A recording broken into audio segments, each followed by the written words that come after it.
grandes jambes. Là, j'ai un bleu, mon ami, je te raconte l'histoire. À défaut.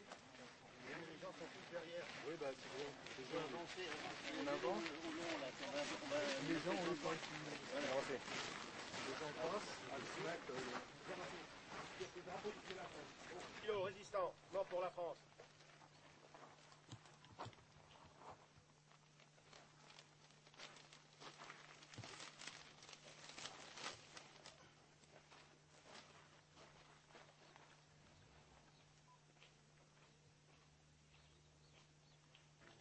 En souvenir de ces deux jeunes qui, malheureusement, au cours de cette guerre, ont perdu leur vie.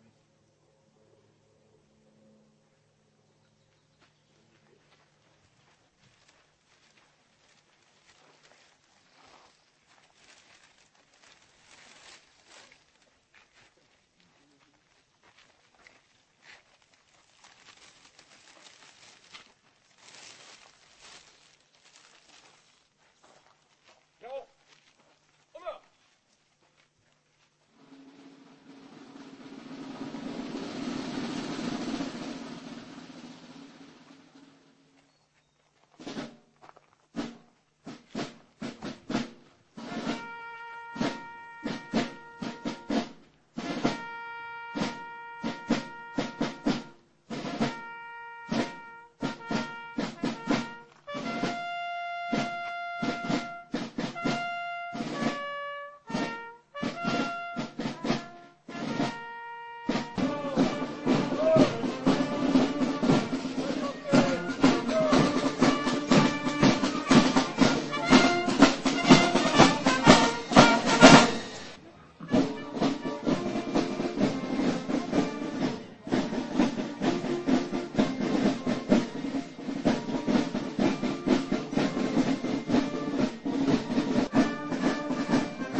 l'Allemagne nazie.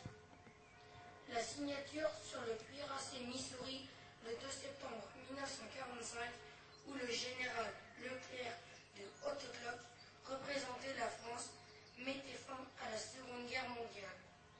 En Allemagne, les 4 commandants alliés signaient le 5 juin une déclaration au nom de leurs gouvernements respectifs, proclamant assumer le pouvoir suprême en Allemagne, supprimant ainsi le gouvernement central. Le 26 juin était adoptée la Charte des Nations Unies basée sur le respect des droits de l'homme et de la paix. Avec l'aide déterminante de la résistance intérieure qui combattit héroïquement les forces d'occupation et leurs complices du gouvernement de Vichy. La France avait pour sa part grandement contribué à cette victoire. En 1942, les armées françaises stationnées en Afrique du Nord s'étaient jointes à celles de la France libre et avaient participé sous le commandement du général Juin à la campagne d'Italie. En 1944, les soldats du général Leclerc, incorporés dans les dispositifs alliés, avaient débarqué en Normandie, libéré Paris et Strasbourg. Ceux du général de Lattre de Tassigny avaient débarqué en Provence, libéré les Alpes, l'Alsace et franchi le Rhin. Saluons le courage et le sacrifice de tous ces combattants, de tous ces alliés et résistants de tout pays. Rendons hommage à l'immense cortège des victimes civiles et militaires des combats meurtriers, des bombardements aériens, de la captivité, de l'internement, de la déportation, des exterminations et des exécutions. En ce jour de commémoration, l'Union française des associations de combattants et de victimes de guerre, UFAC, considère que ces pages d'histoire partagées entre événements douloureux et moments héroïques doivent être impérativement connues et comprises de la jeunesse. Les jeunes Français doivent prendre conscience de la fragilité de la paix, montrer une vigilance de tous les instants pour ne pas connaître de tels drames et perpétuer le souvenir de toutes celles et tous ceux qui se sont sacrifiés pour que la France vive libre. Vive la République, vive la France, vive la paix. Vainqueur de la Seconde Guerre mondiale et à toutes les victimes de cette tragédie sans pareille, la nation rend aujourd'hui un hommage solennel à nos compatriotes et à leurs frères d'armes, Français libres qui n'ont jamais cessé le combat, résistants de l'intérieur ayant héroïquement rejoint la lutte, soldats de l'armée d'Afrique couverts de gloire, combattants rassemblés pour libérer notre terre opprimée et poursuivre le combat au-delà du Rhin et des Alpes, à tous, nous exprimons notre gratitude et notre admiration. À la suite du général de Gaulle, ils ont relevé notre honneur et permis à la France d'être à la table des vainqueurs. Leur épopée est entrée pour toujours dans l'histoire. À nos alliés américains, britanniques, russes, aux soldats des pays du Commonwealth et de tant d'autres nations d'Europe et du monde, nous renouvelons l'expression de notre indéfectible reconnaissance. Nous sommes conscients des sacrifices immenses qu'ils ont consentis. Nous ne les oublierons jamais.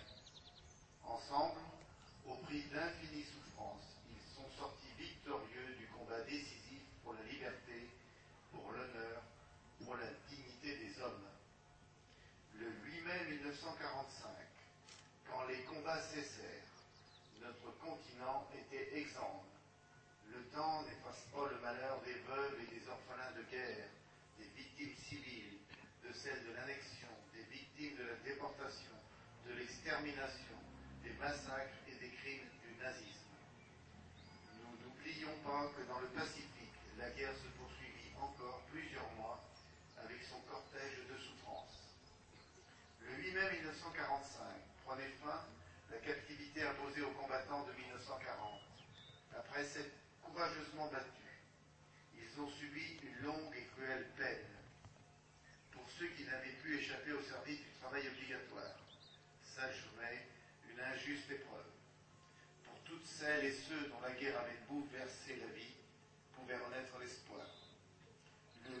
1945, ruines et cendres, deuil et blessures, joie et liesse populaire se mêlaient. Ils devinrent peu à peu le terreau de temps nouveaux. L'Europe, meurtrie, s'engagea sur la voie d'une paix durable. Peu à peu se bâtit une union dont le destin est désormais entre nos mains. En ce jour où nous célébrons le 60e anniversaire de cette date emblématique, nous mesurons combien la mémoire du passé éclaire l'avenir. Monsieur Meka Chera, ministre des Anciens combattants. Par le président du Souvenir français et Monsieur Jean Touré, le maire. Vraiment.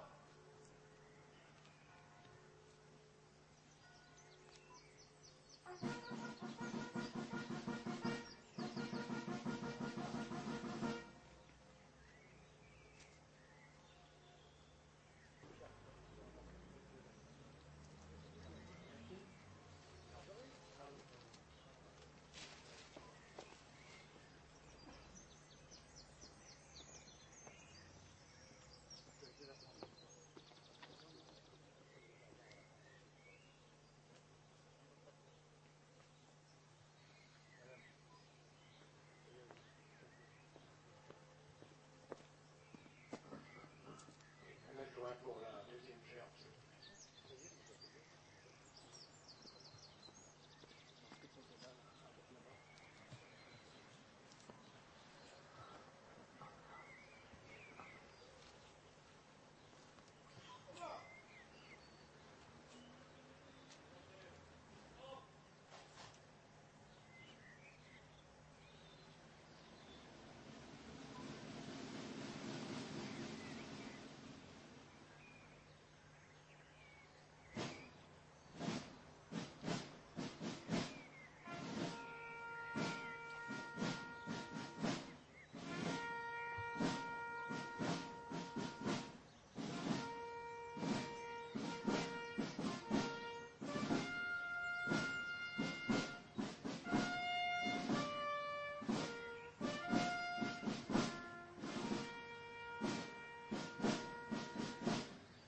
Bombardement du 6 juin 1940. Altuy Gilbert. Mort pour la France. Béloche Henri. Mort pour la France. Béloche Simone. Mort pour la France. Rossi Jacques. Mort pour la France. Guécou Lucie. Mort pour la France. Guyon Albert. Mort pour la France. Cole Anne. Mort pour la France. L'Allemand Nicolas. Mort pour la France. Latapi Raymond. Mort pour la France. Le Champ Alexandre. Mort pour la France. Le Suire Urbain. Mort pour la France. Merlet Léonie. Mort pour la France. Petit Aimé. Mort pour la France. Poisson Émile. Mort pour la France. Renoncé Bernard.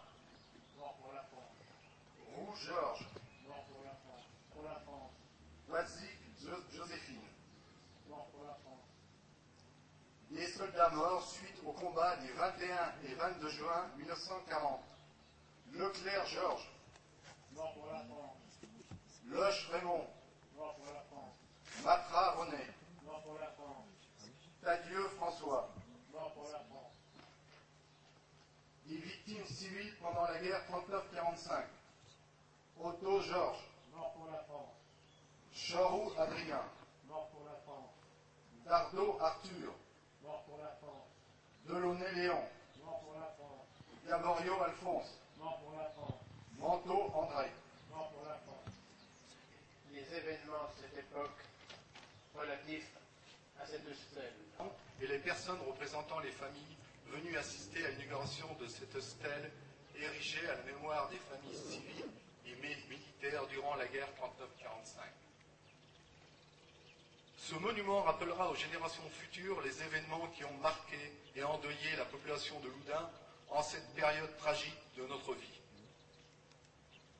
À 6 heures, le mardi 10 juin 1940, la population ludinaise est mise en émoi par plusieurs explosions.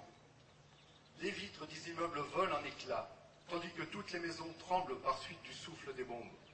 En un instant, La population est debout, sort dans les rues et accourt sur les lieux qui sont indiqués par un épais nuage de fumée. 5 avions allemands ou italiens viennent de passer et d'accomplir leur œuvre de mort. En hâte, les pompiers, les membres de la défense passive, les services de secours, les personnalités officielles, les gendarmes, ainsi que les soldats ayant passé la nuit dans notre ville, se rendent dans le quartier de la gare et de la route de Saumur, où plusieurs maisons sont effondrées, ensevelissant sous leurs décombres leurs malheureux occupants. À la suite de cette tragédie, on compta ce jour-là des immeubles Le Suir, avenue de la Gare, des coups, Poussineau, Caillaux, route de Saumur, une vingtaine de victimes et de nombreux blessés. Quelques jours après, le 21 juin vers 10 h, alors que les troupes allemandes occupaient depuis peu de temps notre ville, plusieurs tanks français, précédés d'une chenillette, arrivaient par le boulevard des Écoles pour se rendre dans la direction de Poitiers. Le combat s'est alors engagé. Combat très inégal, puisque à ce moment, une dizaine de tanks allemands, des voitures blindées et des chenillettes se trouvaient sur la place. La chenillette française fut la première atteinte. Bientôt des flammes l'entourèrent, le feu venait de se déclarer dans le moteur. Les occupants ne purent se sauver et périrent carbonisés. L'un des tanks fut ensuite atteint. Comme pour la chenillette, le feu se déclara fort heureusement. Les soldats purent s'enfuir. Une mitrailleuse allemande installée face aux gros arbres situés sur la place tira plusieurs rafales en direction de la rue Porte de Chinon, provoquant ainsi de nombreux dégâts. La plupart des devantures des magasins du côté droit de cette rue furent endommagées, ainsi que l'immeuble Audran qui subit d'importants dommages. Le bilan de cet affrontement sera de 3 soldats français tués et plusieurs blessés, ainsi que quelques prisonniers. Du côté allemand, on compte plusieurs morts. Le 21 juin, dans l'après-midi, 200 soldats français viennent prendre position à Moncontour. Le 22 juin, à 9 h, un avant-poste français passé à Sozo se replie. 2000 Allemands arrivent par cette route. Pendant plus de 3 heures, l'ennemi est tenu en échec. Vers midi et demi, le commandant donne l'ordre de repli. 2 soldats français, porteurs de cet ordre, sont grièvement blessés. Ils seront évacués vers l'hôpital de Loudun. Un de ces héros figurera désormais sur la stèle. Le 21 juin 1940, vers 10 h, alors que le combat faisait rage, un employé de la SNCF qui se rendait à son domicile fut tué par un éclair de pluie au coin du boulevard des Écoles et de la rue des Meurs. Le vendredi 24 septembre 1943, vers 22 h 30, un artisan menuisier sortait de chez un ami habitant au boulevard de Montreuil. Un sous-officier allemand qui passait à ce moment-là l'agressa et le frappa à coups de crosse de revolver. Il devait succomber à ses blessures le 27 septembre suivant. Le samedi 27 mai 1944, vers 20 h, route de Poitiers au lieu-dit La Paire, une camionnette était mitraillée par un avion anglais. 2 commerçants de notre ville furent tués. L'un était garagiste et l'autre cordier. Le mardi 6 juin 1944, un cheminot est tué du mitraillage de son train du côté d'Incé. Le vendredi 1er septembre 1944, jour de la libération de Loudun, dans la soirée au pont de Pierre, suite à un concours de circonstances malheureux, un gendarme de la brigade de gendarmerie trouve la mort. Cette stèle élevée en hommage à leur mémoire restera le plus pur symbole de ce que fut l'horreur de son bombardement, le courage de ces héros qui ont donné leur vie pour leur patrie, la fatalité pour ces personnes qui, dans leur activité de tous les jours, ont connu un destin tragique. Pour les visiteurs, ce mémorial leur rappellera la reconnaissance de la ville de Loudun envers ses concitoyens.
milliers d'êtres humains ont été soit prisonniers en Allemagne,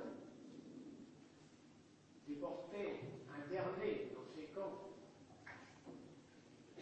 Beaucoup